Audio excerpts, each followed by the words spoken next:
Okay, let's get into this. George Harrison once said, "Music is a weapon in the war against unhappiness."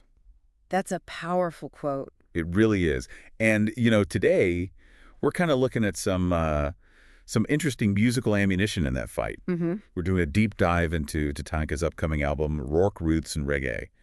But specifically, we're going to zero in on this. Well, it's more than just a track, isn't it? Oh, definitely. It's this bonus mega mix, a sweet little bless-up tune, rock and roll, rhythm rub, 40 minutes long. 40 minutes. Wow. Okay. And our source for this dive is basically TATANKA's own website, right? Yeah. Their description of the track and the album. Exactly. We're using what they've put out there to understand their vision for this piece. Okay, cool. So for everyone listening, our mission here is to really get a feel for this track. How does it actually blend classic rock and roots reggae? What's the cultural story behind it?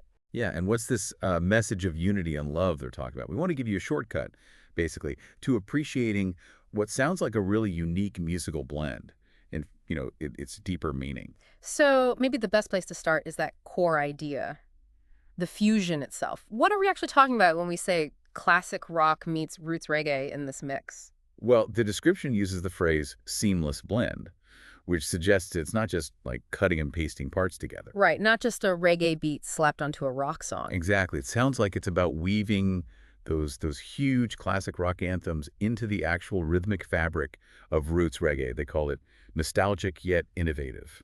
And that phrase really resonates, I think, that feeling of hearing something you know so well, but it sounds different, fresh. Yeah, and they highlight the key reggae elements, don't they? Yeah. The things that make it recognizably reggae. Mm-hmm. You got the deep bass lines that really anchor everything.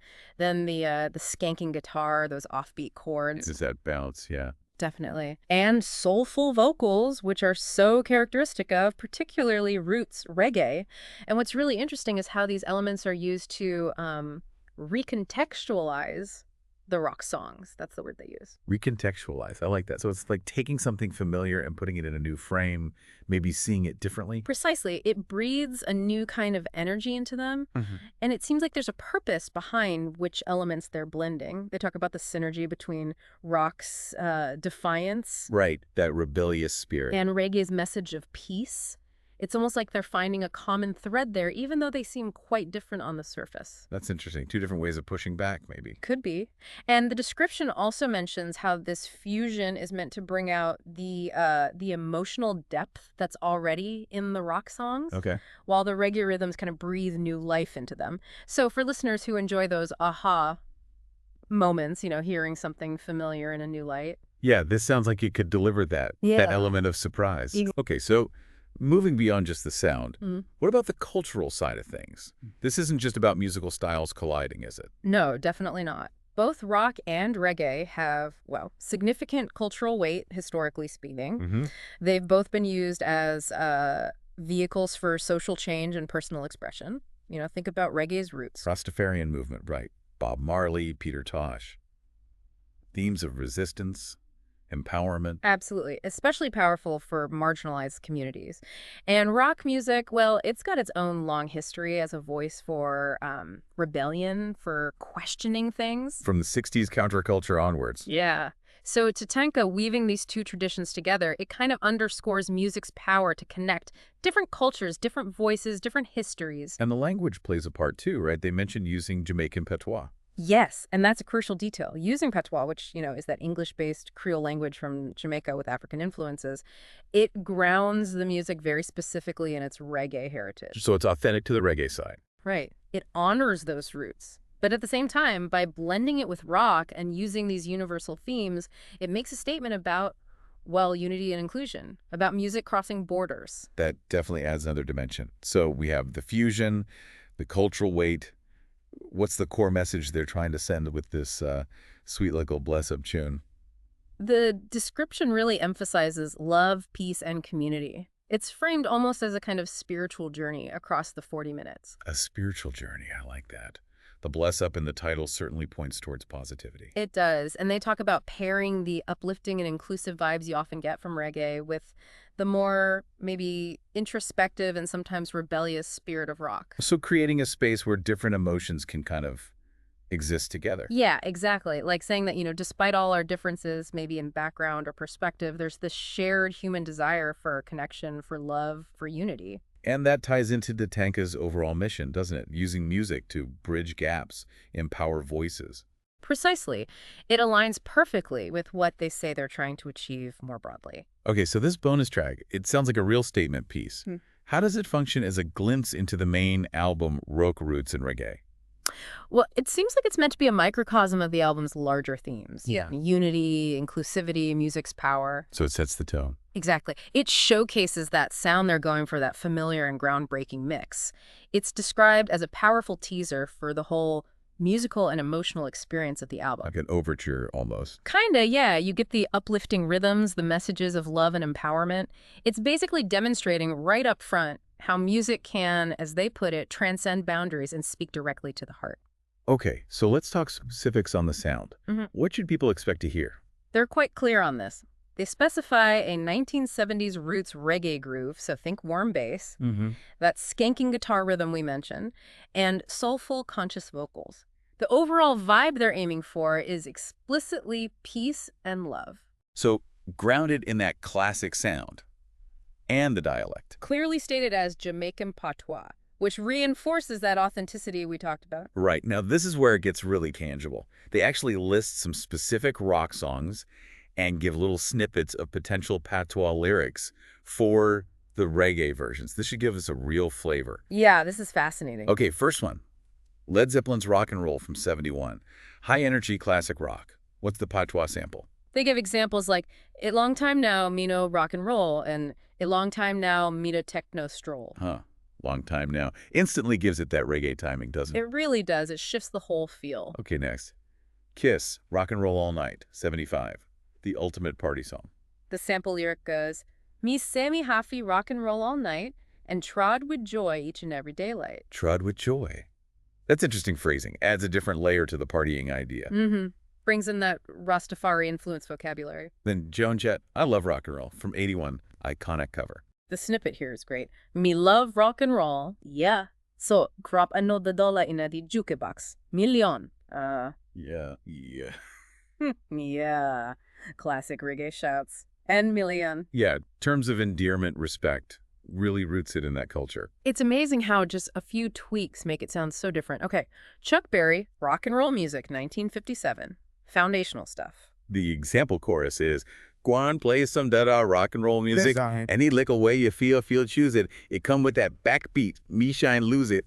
Just push play. Me surely go use it." Guan Cheyenne, Lickle Way. Pure patois rhythm there. Still got the backbeat, but yeah, different vibe. Definitely. Oasis, rock and roll star, 94. Britpop swagger. That one's simpler. "This night, me a rock and roll star." Again, it's the phrasing, the pronunciation implied by the patois spelling. Yeah. Then there's Rick Derringer's rock and roll hoochie coo from 73, and they make a specific point about this one, don't they? They do. They say, reggae is more diverse than many realize, and this song and our adaptation reflect that, which is important. Yeah, good point. People sometimes pigeonhole reggae. What's the lyric snippet? Rock and roll, Jaja groove. Yeah. And Rastafari, let diffuse. Brings in that spiritual element, Jaja groove.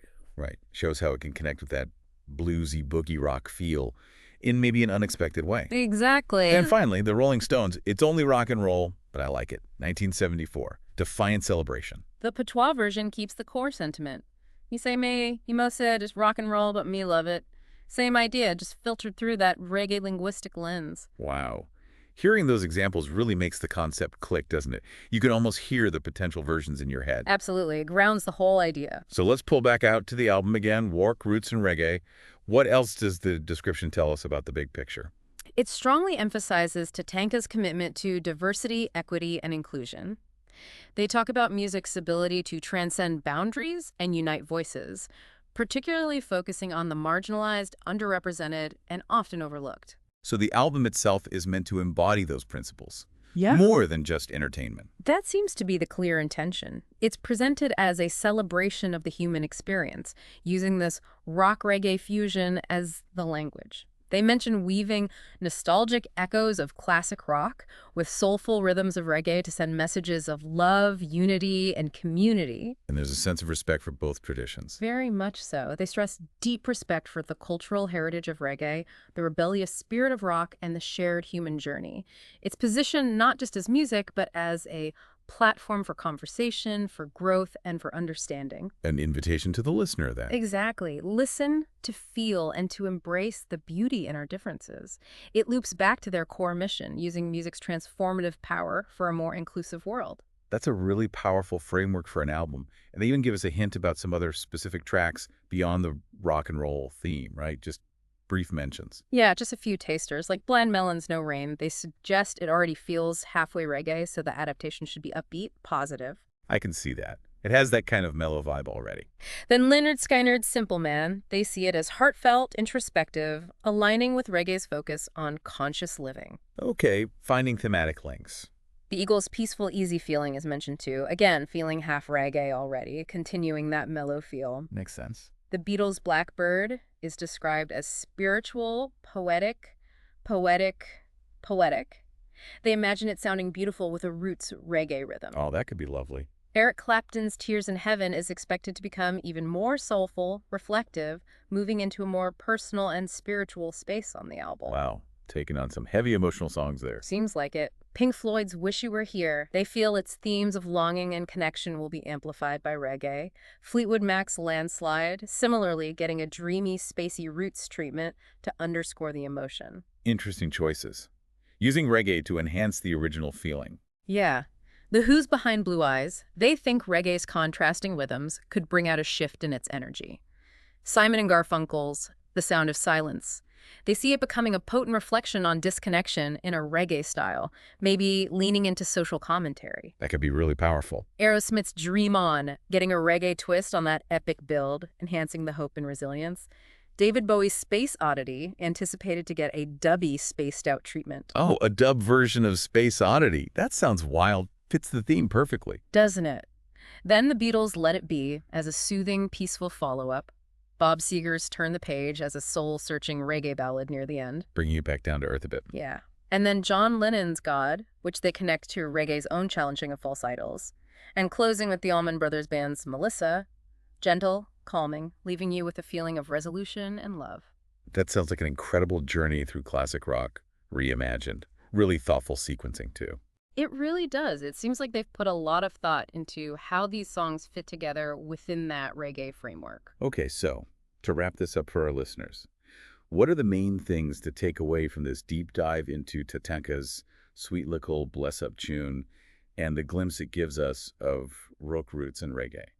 I think the biggest thing is this really unique fusion. It's taking familiar rock anthems and through the lens of roots reggae and Jamaican patois, creating something that feels both nostalgic and completely new. Yeah, it's not just a gimmick. It seems deeply connected to the cultural roots of both genres and aims for a message of unity. Exactly. It highlights shared themes, uses patois for authenticity, and ultimately offers a fresh way to hear these iconic songs. It promises a potentially quite moving experience. We really hope this dive has maybe given you, our listener, a new angle on musical fusion. Yeah. You know, how different traditions can talk to each other through music. Mm-hmm. And perhaps it even gets you thinking about how familiar things, not just music, can be reinterpreted in surprising ways when different perspectives come together. Yeah, that leads to a final thought maybe.